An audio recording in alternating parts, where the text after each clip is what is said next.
অন্তর্বর্তী সরকারের ১০০ দিন পূর্ণ হলো আজ।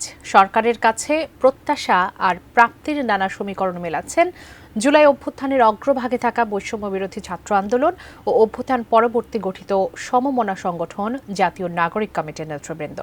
তারা বলছেন, রাষ্ট্র সংস্কারে সরকার আন্তরিক হলেও গতি কিছুটা মন্থর। আমলাতান্ত্রিক বাধা ডিঙিয়ে তাদের রাষ্ট্র পরিচালনা করতে হচ্ছে। তবে শিল্প কারখানায় শ্রমিক অসন্তোষ নিরসন, নিত্যপণ্যের দাম নিয়ন্ত্রণে কার্যকর উদ্যোগ ও যে কোনো মূল্যে আইন শৃঙ্খলা পরিস্থিতি নিয়ন্ত্রণে আনার দাবি তাদের। সরকার চাইলে আগস্ট মাসেই সমাধান করতে পারত। আজকে নভেম্বর মাসে এসে যখন একজন আহত, তার কোনো খোঁজই নাই, আরেকজন আহত, সে দেখায় লক্ষ লক্ষ টাকা পেয়ে গেছে। এরকম একটা অব্যবস্থাপনা হচ্ছে পুরা হেলথ সিস্টেমের মধ্যে তৈরি হয়েছে। আহতদের মধ্যে যখন 20,000 প্লাস আহত, সেখানে দেখা যাচ্ছে 19,000 তারা অলরেডি সুস্থ হয়ে গেছে, হসপিটাল থেকে চলে গেছে।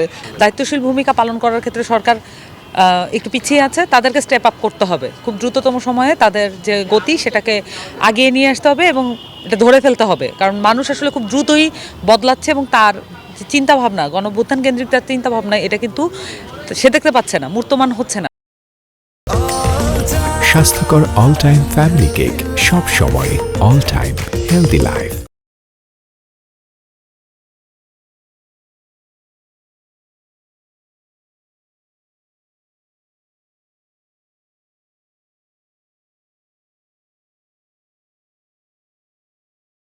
মানুষের কিন্তু গভর্নমেন্টের প্রতি সিম্প্যাথি ছিল, এখনো আছে, হয়তো কিছুটা কমেছে, কিন্তু এখানে গভর্নমেন্ট যেটা করতে পারতো, সে সবসময় জনগণের সাথে একটা কানেক্টিভিটি রক্ষা করতে পারতো। যে কোন কোন প্রক্রিয়ায় এই সরকারের এই ডিসিশনগুলো হচ্ছে, আমরা জানতে চাই যে সরকারের সাথে আরও কিভাবে নাগরিকরা যুক্ত হতে পারে, এটার ব্যাপারে আমরা তাদের কাছ থেকে এক ধরনের স্টেপ আশা করছি। বিপ্লবের স্পিরিট ধারণ করে, গণঅভ্যুত্থানের স্পিরিট ধারণ করে তাদেরকে কাজ করার জন্য, ওই ফোর্সে তাদেরকে কাজ করার জন্য আমরা আহ্বান জানিয়েছিলাম। আমরা দেখেছি যে আসলে 100 দিন পরেও সেই ফোর্সটা আমরা দেখতে পাচ্ছি না। একদম বাংলাদেশের গোড়ার সমস্যাগুলোকে ধরে ধরে সমাধান করার মতো কোনো উদ্যোগ কিন্তু আমরা দেখিনি, বা এই সংস্কার কমিশনের মধ্যে শিক্ষা সংস্কার কমিশনের দিকে আমি এখনো পর্যন্ত দেখি নাই যে সরকার কেন এখনো পর্যন্ত শিক্ষা সংস্কার কমিশন করেনি। আমাদেরকেও দায়িত্বশীল হওয়ার ব্যাপার আছে এবং সরকারকেও এখানে দায়িত্বশীল ভূমিকা নেওয়ার ব্যাপার আছে।